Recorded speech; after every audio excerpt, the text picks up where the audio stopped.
अवधूत चिंतन श्री गुरुदेव दत्त श्री स्वामी समर्थ. नमस्कार. घरात पैसाच पैसा येईल, फक्त या सवयी सुधारा. नेहमी लक्षात ठेवा की झोपण्यापूर्वी कधीही पैसे मोजू नये. पैशांपेक्षा जास्त खर्चांच्या स्लिप आणि बिल पेपर्स तुमच्या पर्समध्ये ठेवू नका.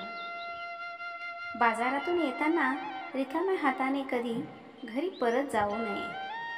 अन्न खाल्ल्यानंतर कधीही खरकट्या हाताने आपल्या कपड्यांना किंवा पर्समध्ये हात घालू नका. जर तुम्हाला रस्त्यात एखादे नाणे सापडले तर तुम्ही ते लगेचच खर्च करू नये.